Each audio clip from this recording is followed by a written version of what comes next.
मोहनगढ़ नाम के एक गांव में अमरजीत और दीनानाथ नाम के दो मित्र रहते थे। अमरजीत व्यापारी था। उसकी एक दुकान थी।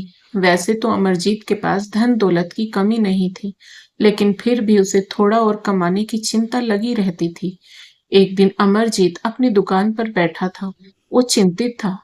तभी वहां उसका मित्र दीनानाथ आया और अपने मित्र अमरजीत से पूछा, क्या बात है अमर, बहुत ही चिंता में दिखाई दे रहे हो। अमरजीत ने कहा, दीनू, मैं आमदनी बढ़ाने के बारे में सोच रहा हूँ। सोचता हूँ कि दुकान का काम बेटे को सौंप दूं और खुद कुछ दिन बाहर जाकर व्यापार करूं। दीनानाथ ने कहा, भाई, कुछ भी काम करने में बुराई नहीं है, मगर तुम्हारी दुकान का कारोबार तो अच्छा चल रहा है।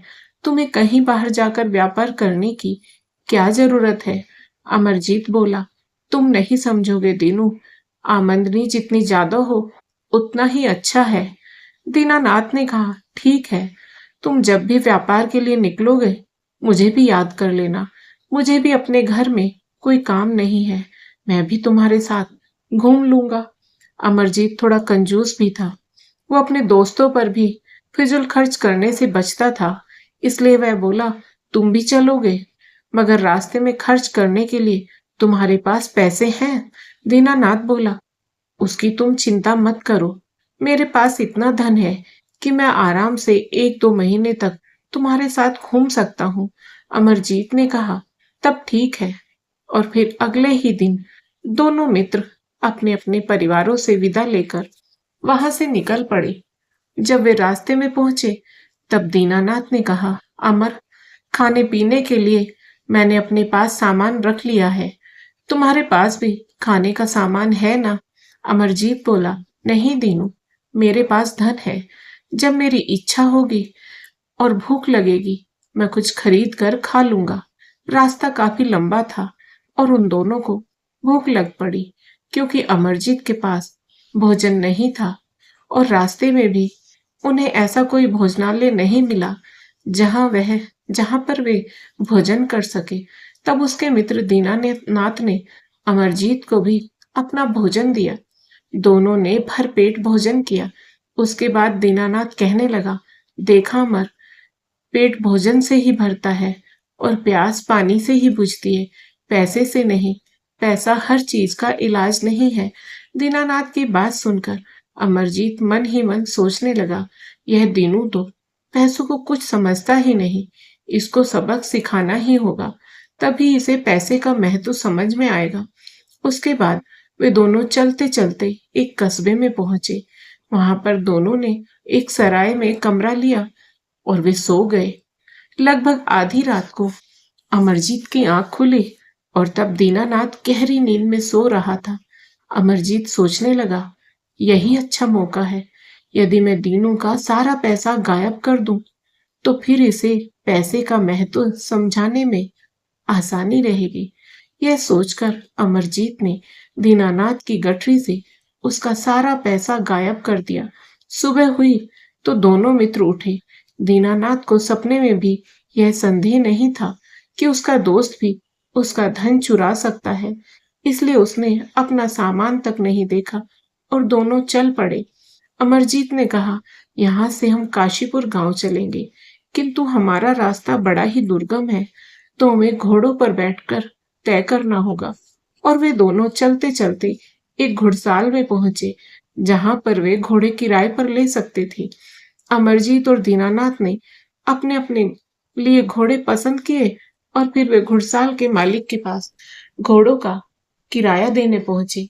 अमरजीत ने तो अपने घोड़े का किराया दे दिया, परंतु जब दीनानाथ ने अपनी गठरी खोली तो वह सन्न रह गया और घबरा कर कहने लगा, अरे नहीं, मेरा तो सारा पैसा गायब है। अमरजीत अनजान बनते हुए बोला, अच्छी तरह से देख लो दीनू, धन तो तुम्हारे ही गठरी में होना चाहिए, ऐसे अचानक भला कैसे गायब हो सकता है। दीनानाथ ने कहा, मैंने बहुत ही अच्छी तरह से देख लिया मित्र, मेरा धन गायब हो चुका है। अमरजीत बोला, दीनू, फिर तुम घोड़ा किराए पर कैसे लोगे। दीनानाथ बोला, ऐसा करो कि तुम थोड़ा सा धन मुझे उधार दे दो। दीनानाथ की बात सुनकर अमरजीत जोर जोर से हंसने लगा और कहने लगा, क्यों मजाक करते हो दीनू? जानते नहीं उधार प्रेम की कैची होती है। तुम्हें उधार देकर मैं तुम जैसे दोस्त को खोना नहीं चाहता। दीनानाथ थोड़ा निराश होकर बोला, तब तो फिर मुझे अपना सफर यहीं खत्म करना पड़ेगा। अमरजीत ने कहा, ठीक कहते हो मित्र। तुम भला बिना पैसों के सफर कैसे कर सकते हो? आखिर पैसा सबसे बड़ी चीज है। पैसा हर चीज का इलाज है। पैसे के बिना आप कुछ भी नहीं कर सकते। अब तो तुम मान ही गए ना मित्र। घुड़साल का मालिक इनकी बातें सुन रहा था। अचानक वह आया और बोल पड़ा, नहीं, पैसा कोई बड़ी चीज नहीं है। पैसा तो हाथ का मैल है जो आता जाता रहता है। बड़ी चीज है इंसानियत। आप घोड़ा ले जाइए दीनानाथ जी, पैसे फिर कभी आते रहेंगे। इस प्रकार घुड़साल के मालिक ने दीनानाथ को बिना किराए के ही घोड़ा दे दिया। तब दीनानाथ ने कहा, देखा अमर, पैसा सबसे बड़ी चीज नहीं होता। पैसे से बड़ी चीज है इंसानियत। पैसा हर चीज का इलाज नहीं है। अमरजीत एक बार फिर से मन में सोचने लगा, अरे, यह फिर से मुझे ज्ञान देने लगा। 3-4 घंटों के बाद उबड़ खाबड़ रास्तों से चलकर वे दोनों काशीपुर गांव में पहुंच गए, जहां चारों ओर खुशबू का साम्राज्य था। तब अमरजीत ने कहा, यह जगह वास्तव में खुशबुओं का प्रदेश है। यहाँ पर घर घर में इत्र बनाने का काम पूरे जोर शोर से किया जाता है और यहाँ पर आने का मेरा उद्देश्य भी यही है कि इत्र का व्यापार करके ढेर सारा पैसा कमाऊं। फिर वहां से वे दोनों इत्र के प्रसिद्ध व्यापारी के पास गए और वहां पर अमरजीत ने काफी मात्रा में इत्र खरीद लिया। इसके बाद अमरजीत ने कहा, दीनू, चलो कहीं चलकर कुछ खा पी लिया जाए। दीनानाथ ने कहा, मेरे पास तो आज के लिए भोजन है, मैं वही भोजन करूंगा। अमरजीत बोला, तो ठीक है, तुम अपना बासी भोजन करो। मैं कहीं भोजनालय में जाकर ताजा और स्वादिष्ट भोजन करके आता हूँ। दीनानाथ को वहीं छोड़कर अमरजीत किसी भोजनालय की खोज में चल पड़ा। उसने एक भोजनालय में पेट भरकर भोजन किया और उसके बाद जब वह भोजनालय से निकला, अचानक उसके पेट में तेज तेज दर्द होने लगा। दर्द के मारे तड़पता हुआ अमरजीत वहीं बीच रास्ते पर लेट गया। तभी एक युवक उसके पास आया और पूछने लगा, आपको क्या हुआ श्रीमान? अमरजीत कर्राते हुए बोला, बेटा, मेरे पेट में बहुत तेज दर्द हो रहा है और ऐसा लग रहा है कि मेरी जान ही निकल जाएगी। बेटा, मुझे किसी अच्छे वैद्य के यहाँ पर ले चलो। मेरे पास पैसे हैं, मैं पैसे देकर वैद्य से इलाज करवा लूंगा। वह युवक अमरजीत को सहारा देकर एक वैद्य के घर ले गया। वैद्य ने अमरजीत से कहा, तुम्हें कम से कम 1 माह तक पूरी तरह से आराम करना पड़ेगा। अमरजीत चौंक गया, क्या 1 माह तक? मगर मैं इतने समय तक आराम नहीं कर सकता। वैद्य जी, मुझे तो आप आज ही ठीक कर दीजिए। आप जितना भी पैसा चाहेंगे मैं खर्च करने को तैयार हूँ। कीमती से कीमती और महंगी से महंगी दवाएं भी मैं खरीदने को तैयार हूँ। वैद्य ने कहा, श्रीमान जी, मैं एक वैद्य हूँ, कोई जादूगर नहीं जो जादू की छड़ी घुमाकर आपको ठीक कर दूंगा। आप बीमार हैं और आपको पूरी तरह से स्वस्थ होने के लिए 1 माह तक पूरा आराम करना ही पड़ेगा। अमरजीत बोला, किंतु वैद्य जी, यदि मैं आराम के चक्कर में पड़ गया तो मेरा लाखों का नुकसान हो जाएगा। क्या यह आराम की जरूरत 1 हफ्ते के लिए टल नहीं सकती? क्योंकि मैं व्यापार के लिए ढेर सारा इत्र खरीद चुका हूँ। उस इत्र को बेचने के लिए मुझे एक दूसरे शहर में जाना होगा। और अमरजीत अपने नुकसान की बढ़ा चढ़ाकर दुहाई देते हुए वैद्य को समझाने लगा, बस 1 हफ्ते, सिर्फ 1 हफ्ते में ठीक ठाक रहूं। वैद्य जी, कुछ ऐसी दवाई दे दीजिए कि 1 हफ्ते के बाद मैं 1 माह तो क्या, 10 माह तक भी आराम कर लूंगा। वैद्य ने कहा, ठीक है श्रीमान, मैं तुम्हें दवाई दे रहा हूँ, किंतु एक बात का ख्याल रखना, अकेले यात्रा मत करना।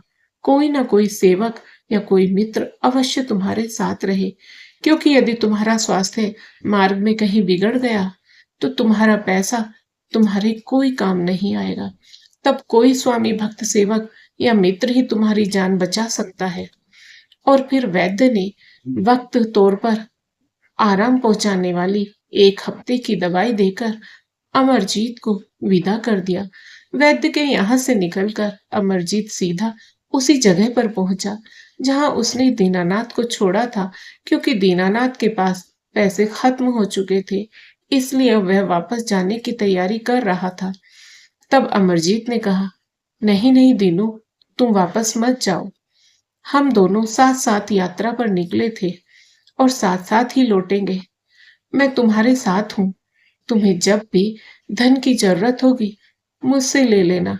दीनानाथ बोला, परंतु तुम तो कहते थे कि उधार प्रेम की कैची होती है। अमरजीत हंसते हुए बोला, अरे वह सब तो मजाक की बात थी। अमरजीत ने अपने मित्र को जैसे तैसे अपने साथ रहने के लिए मनाया और फिर वह दोनों एक बैलगाड़ी में बैठकर आगे की यात्रा करने लगे। वे दोनों एक शहर में पहुंचे। अपनी यात्रा के दौरान उन्हें एक बार फिर से एक सराय में रहना पड़ा, जहां पर अमरजीत की तबीयत एक बार फिर से बिगड़ने लगी। उसे साफ नजर आया कि वह अब ज्यादा भागदौड़ नहीं कर सकता। इसलिए वह दीनानाथ से कहने लगा, दीनू मेरे दोस्त, मेरी तबीयत खराब हो रही है, दिल बैठा जा रहा है। अब मुझे यहीं पर छोड़कर तुम्हें सामान बेचने जाना होगा। दीनानाथ बोला, किंतु अमरजीत, मैं तो इस व्यापार के बारे में कुछ नहीं जानता। अमरजीत बोला, दीनू वह सब मैं तुम्हें समझा दूंगा। मैं तुम्हें व्यापारियों के पते भी दूंगा और अपने लाभ में से तुम्हें 10% का भाग भी दूंगा।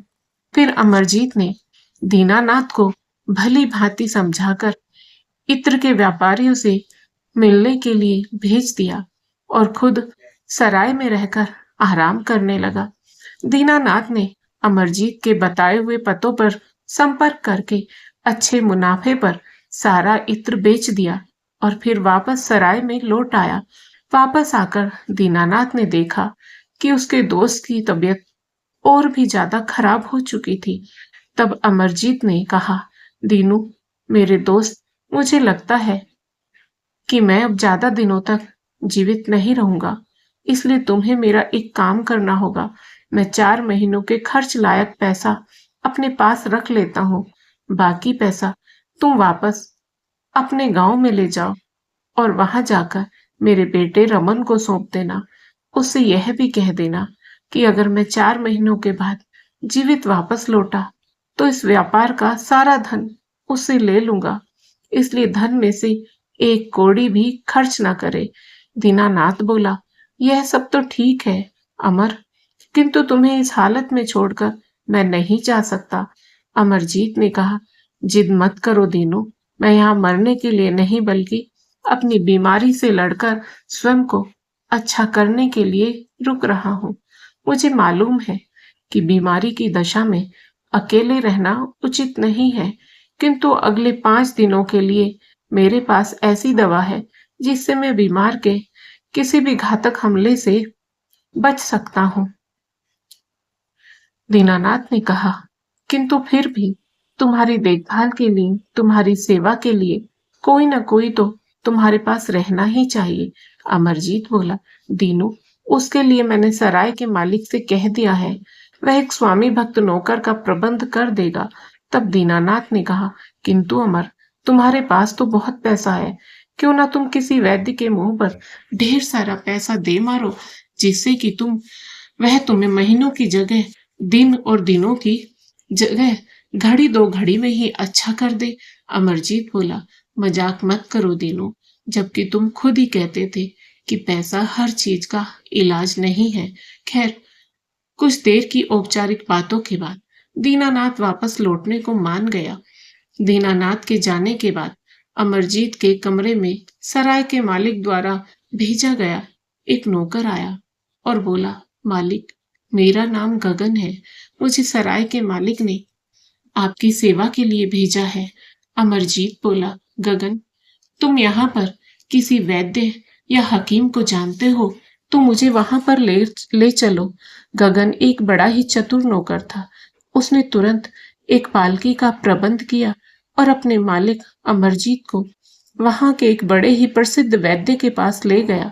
तब वैद्य ने कहा, महाशय, तुम्हें क्या तकलीफ है? अमरजीत बोला, वैद्य जी, मेरे सीने में दर्द रहता है और ऐसा लगता है कि जान ही निकल जाएगी। वैद्य ने कहा, तुम्हें एक नहीं बल्कि कई शिकायतें हैं। निश्चित तौर पर तुम्हारा खाने पीने का समय ठीक नहीं है। कभी किसी वक्त तुम खाना खाते हो तो कभी छोड़ देते हो। अमरजीत बोला, आपने बिल्कुल सही कहा वैद्य जी, मेरे साथ ऐसा ही हो रहा है। वैद्य ने कहा, तो सुनो, यहाँ से 40 मील दूर एक पहाड़ी प्रदेश है। तुम वहां जाकर 1 महीने तक रहो। साथ ही मैं तुम्हें कुछ दवाइयां दे रहा हूँ। यकीन मानो, सिर्फ 1 महीने में ही तुम्हारी बीमारी ऐसे गायब हो जाएगी जैसे गधे के सिर से सींग। अमरजीत बोला, वैद्य जी, मैं आपकी हर बात मानने को तैयार हूँ। बस आप किसी तरह से मुझे जल्दी अच्छा कर दीजिए। वैद्य ने कहा, पहाड़ी प्रदेश की जलवायु और वहां का स्वास्थ्यवर्धक पानी तुम्हें बहुत ही जल्दी अच्छा कर देगा। और फिर वैद्य जी ने अमरजीत को महीने भर की दवाइयां दी और परहेज बताए। अमरजीत गगन को साथ लेकर उसी दिन वैद्य के बताए स्थान के लिए रवाना हो गया। वो इलाका वास्तव में ही बड़ा खूबसूरत था। वहां एक बहुत ही अच्छे मकान में अमरजीत के रहने का प्रबंध किया गया। अमरजीत वहीं रहकर स्वास्थ्य लाभ लेने लगा। वहां रहते रहते उसे 15 दिन हो गए। वह काफी हद तक स्वयं को स्वस्थ भी महसूस कर रहा था। 16वें दिन जब अमरजीत अपने बाग में टहल रहा था तो उसे किसी के गाने का स्वर सुनाई दिया। वह सोचने लगा, कितनी मीठी आवाज है, कौन गा रहा है, जरा चलकर देखूं तो सही। जब वह गाने की आवाज की दिशा में चला तो उसने देखा कि एक अंधी भिखारिन वहां पर बैठी हुई भजन गा रही थी। वह एकाएक चुप हो गई। अमरजीत बोला, अरे, तुम चुप क्यों हो गई? गाओ ना। भिखारिन बोली, क्षमा कीजिए, मैं सिर्फ अपनी मर्जी और अपने सुख के लिए गाती हूँ। अमरजीत बोला, अरे, हम मुफ्त में गाने को नहीं कहते, हम तुम्हें पैसे भी देंगे। भिखारिन बोली, मुझे पैसों की जरूरत नहीं है सेठ जी, पैसे देकर आप किसी और से गवा लीजिए। मैं गाना गाती जरूर हूँ, परंतु अपनी मर्जी से, किसी और की मर्जी से नहीं। अमरजीत ने कहा, अजीब हो तुम, अंधी हो, भिखारिन भी हो, फिर भी इतना घमंड।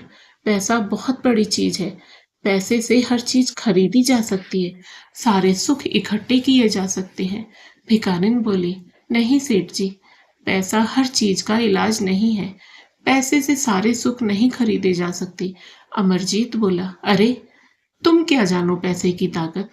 हम बीमार थे, हमने पैसा खर्च किया और ठीक होते जा रहे हैं। भिखारिन बोली, गलत ख्याल है आपका।